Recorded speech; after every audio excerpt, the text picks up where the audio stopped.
नमस्कार दोस्तों, मैं ऋषि आपके अपने चैनल अमोक क्लासेज में स्वागत अभिनंदन करता हूं। दोस्तों, उम्मीद करते हैं आपकी पढ़ाई लिखाई अच्छी खासी चल रही होगी और आप स्वस्थ होंगे।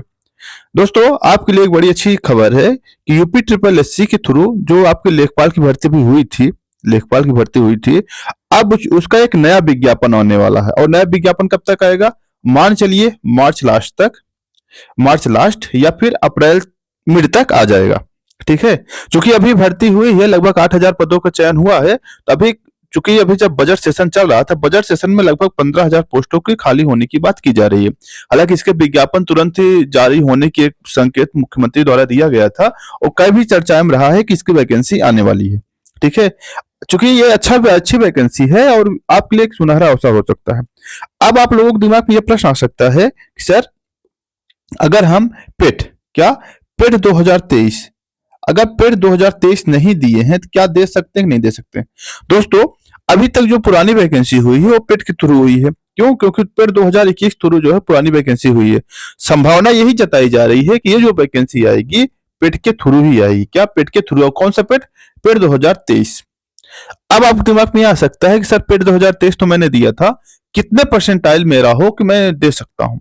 अगर आप जनरल कैटेगरी के, ध्यान दीजिएगा, अगर आप जनरल कैटेगरी के हैं तो मान लीजिए अगर 90 परसेंटाइल आपका है, 90 परसेंटाइल आपका है तो उम्मीद करके चलिए हो जाएगा। ठीक है, उसके नीचे लगभग 85 क्या ओबीसी वगैरह हो सकते हैं और आपके एससी एसटी ऐसे 80 परसेंटाइल तक आ सकते हैं। ठीक है, यानी मान चलिए पूरी कैटेगरी जो चलेगी आपकी लगभग लगभग आपका 80 से लेकर 90 परसेंटाइल के बीच में अगर आप हैं तो आप पेट के थ्रू लेखपाल की वैकेंसी देख सकते हैं। क्योंकि अगर वैकेंसी आपकी 8,000 आती है, 8,000 का 30 गुना लगभग 2,40,000 लोग बुलाए जाएंगे, 40,000 42,000। तो इस बार जो भर्ती हुई थी पेट के थ्रू, पेट में लगभग 12 लाख लोग पास हुए थे। इस हिसाब से देखें कि नंबर ऑफ संख्या लोगों को अच्छी खासी बुलाई जाएगी। ठीक है, क्योंकि पेपर हार्ड रहा है तो कम अधिक रैंक पे कम लड़के हैं। ठीक है, इसलिए अच्छे खासे लड़के बुलाए जा सकते हैं। हम यहाँ आपको चर्चा करने आया है कि इसका सिलेबस क्या है, एग्जाम पैटर्न क्या है और आप क्या क्या तैयारी करें अभी से, ताकि एग्जाम के लिए सोचना न पड़े कि हमारा ये बाकी है, हमारा ये नहीं तैयार है।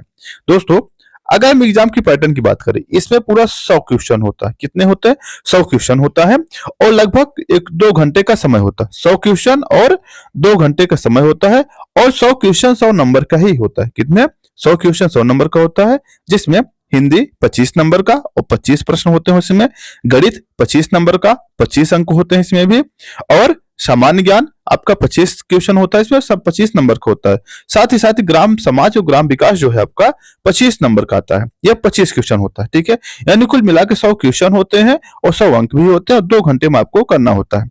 अब आप इसको देख लें, इसको अगर निगेटिव मार्किंग है कि नहीं है। निगेटिव मार्किंग दोस्तों इसमें 1/4 होता है, यानी 0.25% होता है। 25% क्या होता है इसमें? निगेटिव मार्किंग होता है। ठीक है, अगर इसके विस्तृत सिलेबस की बात करें कि आखिर विस्तृत सिलेबस क्या है, इसको क्या क्या कवर किया जाना चाहिए, जैसे हिंदी, अगर हिंदी में देखे जाए तो समास, पर्यायवाची, विलोम शब्द, तत्सम तद्भव, संधियां, वाक्यों के लिए एक शब्द, लोकोक्तियां, मुहावरे, वाक्य संशोधन, लिंग, वचन, कारक, काल, वर्तनी, त्रुटि से संबंधित अनेकार्थी शब्द और पठित गद्यांश। इतना चीज आपके एग्जाम में हिंदी में पूछा जाएगा। ठीक है, गणित की बात करें तो गणित 2 भागों में पूछा जाता है कि अंक गणित पूछी जाती है, दूसरी बीज गणित और तीसरी 3 भागों में पूछा जाता है, अंक गणित, बीज गणित और रेखा गणित। अगर अंक गणित की बात करें तो नंबर सिस्टम यानी संख्या पद्धति, प्रतिशतता, लाभ हानि और सांख्यिकीय आंकड़े, यानी जिसे हम पाई चार्ट वगैरह कहते हैं, पाई चार्ट, संचयी आवंटन या फिर आंकड़े के निरूपण और पाई चार्ट वगैरह, ये भी आपसे पूछा जाता है।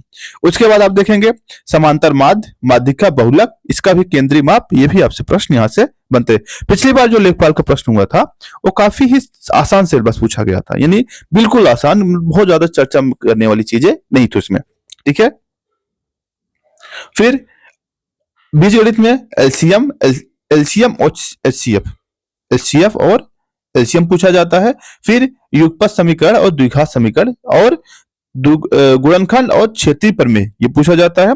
रेखा गणित की बात करें, पाइथागोरस प्रमेय, त्रिभुज, आयत, वर्ग, समलंब, समांतर चतुर्भुज और समचतुर्भुज का क्षेत्रफल और वृत्त और परिधि का क्षेत्रफल वगैरह पूछा जाता है। सामान्य ज्ञान की बात करें, सामान्य ज्ञान दोस्तों आपका इतिहास भी पूछा जाएगा, विज्ञान भी पूछा जाएगा, ज्योग्राफी भी पूछी जाएगी, पॉलिटी वाले सेगमेंट भी आपके सबके पूछे जाएंगे।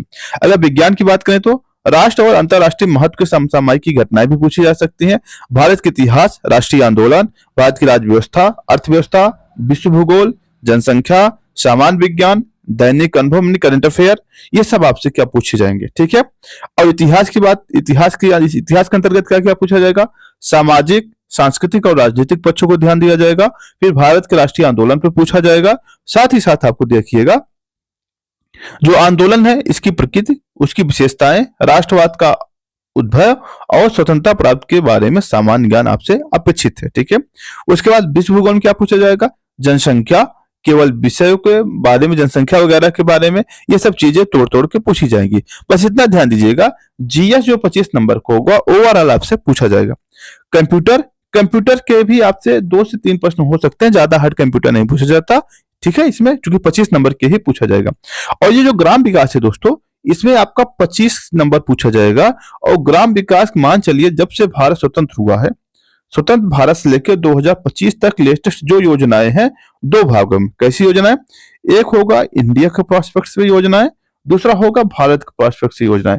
ये दोनों भागों में आपको तैयार करना है, ठीक है। इतना तैयार कर लीजिए दोस्तों, निश्चित तौर से लिस्ट में आपका नाम रहेगा।